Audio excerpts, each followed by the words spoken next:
Welcome back, y'all. It is a Junk Capitalist here again, and it's been a while since I posted my last video about PPP fraud, but here we go again. Another one bites the dust. This case shows you that people really did not need this PPP loan money. They really just wanted to flex, flaunt, and just buy things that their heart desired at a really bad time. Now, we can say that the entire COVID situation is what caused people to go a little bit mentally ill, but let's be real, people are just the way they are, especially when it comes to money and things and flashy items. Money just exacerbates the issue. It makes you more of who you already are. Now, this woman is coming out of Miami, which is one of the biggest places on the planet, really. I want to say just the United States, but given the amount of fraud cases outside of PPP world, outside of the 3 years between 2020 and 2023, Miami is just a place where people scam, fraud, everything is wild, and it's just a very beachy lifestyle. Everything looks good. Let's get into this story and see how she ended up getting caught. So, we got the story coming from the Miami Herald. Miami woman's Bentley purchase got the feds' attention. She's charged with PPP fraud. She did not go for a Lamborghini, as so many often do. Daniela Rendon instead got a Bentley, but the feds still noticed her flashy ride. Now the Miami woman is in custody, accused of stealing $381,000 from the federal government's C-19 loan programs intended for businesses struggling during the pandemic. Not surprising at all. A lot of people went bonkers. They're like, well, we're gonna just get it. No one's gonna notice anything. They're not gonna check, and it's gonna get forgiven anyway. Rendon, 31, did not use the proceeds for her company's employee payroll expenses or other overhead costs, as required by law under the Small Business Administration Paycheck Protection Program. According to an indictment, she used the fraudulently obtained funds to lease a 2021 Bentley Bentayga, sales price $181,000, rent a Biscayne Bay apartment, pay for cosmetic dermatology procedures, and refinish her designer shoes. The indictment says the designer shoe refinish sounds so funny. Like, you couldn't do that on your own dime. I don't know how much it costs to refinish designer shoes. I'm not even gonna lie to you, but I'm guessing she got her designer shoes refreshed, cleaned, and touched up, because some designer shoes, they're I don't know what's the word for it, vintage, and they're worth a lot, so you keep them up kept, like a Louis Vuitton or Louboutin or whatever. But that's beside the point. The fact that this girl decided to take this PPP loan money, like many other people do, rent a expensive apartment to live that flashy, glass apartment lifestyle, and got a Bentley, and got cosmetic surgery. Well, we don't know if she got surgery, but it says a dermatology procedure. So maybe she got a chemical peel, skin massages, did the whole Miami thing. Her defense attorney, Sam Rabin, overcame the prosecution's effort on Friday to detain her before trial on the basis of being a flight risk to her native Colombia. Rabin argued she was a lawful permanent resident with 3 children and strong ties to Miami, and Magistrate Judge Alicia Artazo Reyes granting her a $150,000 bond. They said we won't get this money back. That's what they say. We had a hard-fought detention hearing and were able to get her a bond, Rabin told the Miami Herald after the proceeding. Now we're going to move on and defend this case. How do you defend this? As a lawyer, right, in a PPP fraud situation, exactly how do you defend a case like this when your client is supposed to use the relief funds given to them to pay for employees, but instead they bought a Bentley? How do you defend that? And I feel like lawyers are one of the, people think they're, grimy and whatever, but they have to defend their client. They have to defend their client. If their client's a murderer, they have to defend them. So lawyers are always in the position to be making money, because even when their client has a very, very losing case, they're still gonna get paid, even if they can't win. Obviously, you want your lawyer to have the best case possible and be a strong lawyer and help you get out of the situation, and they want that too. But at the end of the day, they're gonna get paid whether you get out or not. No matter, like he's gonna get paid.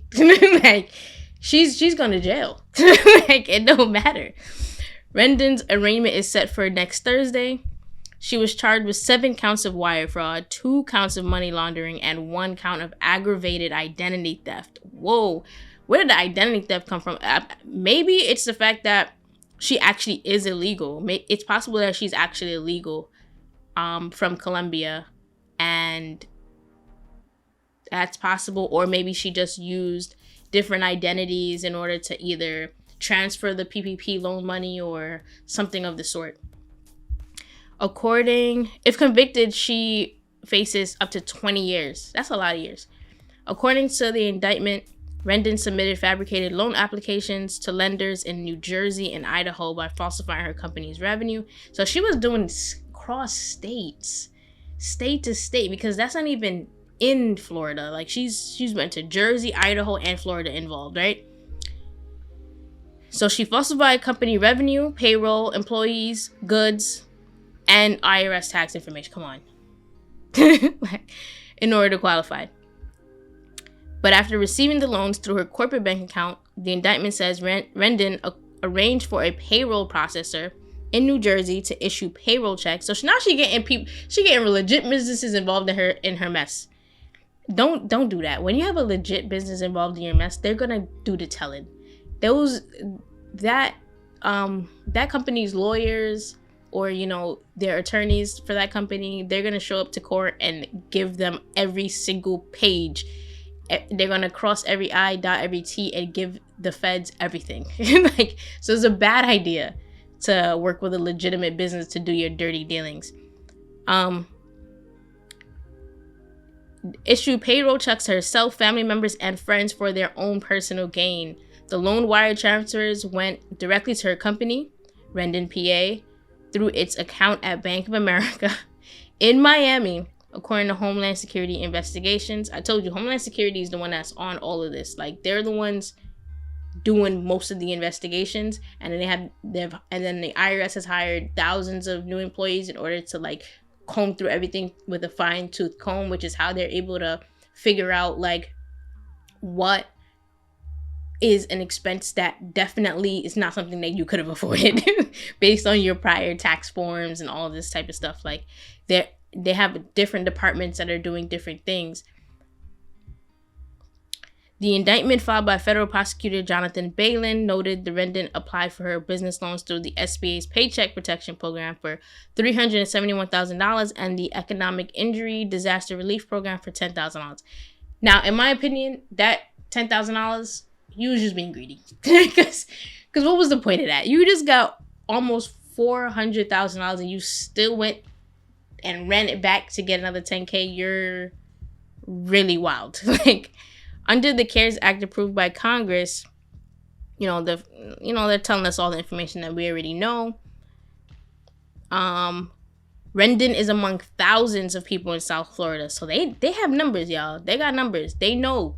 I'm telling you, Baby Blue was part of this South Florida PPP scheming. They know who's out there, and people feel like everything is calm, like it's been a year or two. Nah, Biden extended it to 10 plus years. That they can continue to investigate y'all and figure out who got what. Been accused of exploiting SBA's relief programs for businesses that face hardship. South Florida, with the dubious distinction of being a financial fraud capital. This is what I was talking about. So much fraud goes on in Florida, like insurance fraud, residential fraud, real estate fraud. Because, the first time I ever even heard about Florida was illegal activity. I watched Scarface.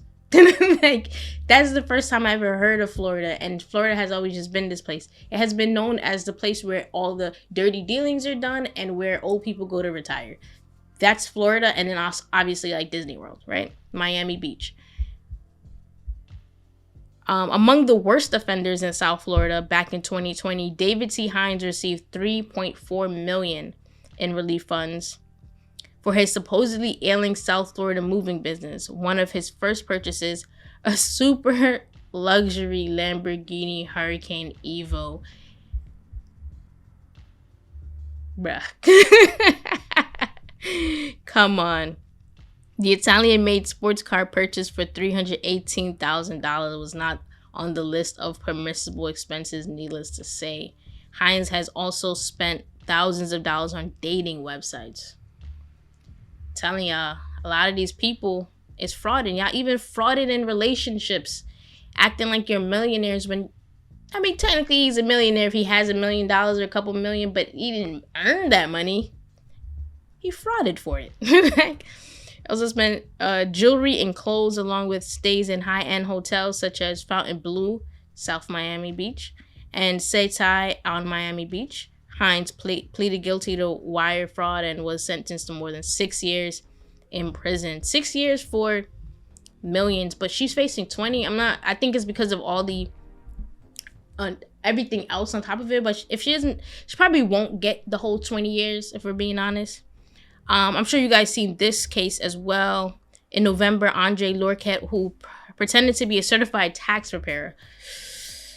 Trust no one with your taxes. We might have to make a video about that one.